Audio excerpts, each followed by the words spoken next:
কি কি কি কারণে ধরছে, কি কারণে? প্রিয় দর্শক শ্রোতা, আজকে আমরা আলোচনা করব জনপ্রিয় অভিনেতা শফিককে নিয়ে। হ্যাঁ, আপনারা থাম্বনেলে দেখেই বুঝতে পেরেছেন।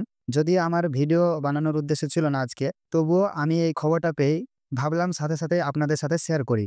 ছি ছি শফিক, এটা কি করলে তুমি? যে ছেলেটা ছিল পল্লিগ্রাম টিভির নায়ক, যে ছিল হাজারো মানুষের প্রেরণা, আজ সে এমন এক জঘন্য অভিযোগে গ্রেপ্তার হলো যা শুনে গা শিউরে উঠছে। রেজিনগর থানার পুলিশ মঙ্গলবার রাতে তাকে বাহাদুরপুরে হোটেল থেকে নাকি গ্রেপ্তার করেছে।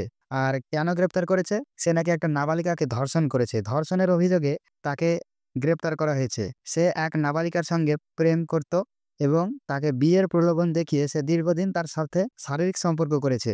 আর পরবর্তীতে তাকে এড়িয়ে যেতে শুরু করলে তার গার্জেন, নাবালিকার গার্জেনরা কিন্তু এই আইনের আওতায় আসে। নাবালিকার পরিবার জানিয়েছে তারা অনেকবার যোগাযোগ করার চেষ্টা করলেও শফিক সাড়া দেয়নি। অবশেষে বাধ্য হয়ে তারা প্রশাসনের শরণাপন্ন হয়।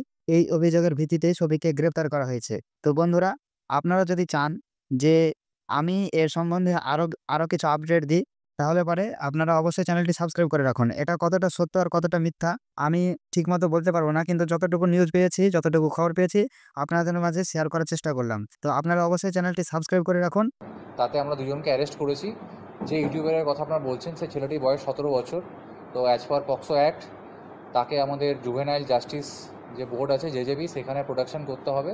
And thank you for watching this video. Do subscribe, stay motivated, be good human. Khuda Hafiz.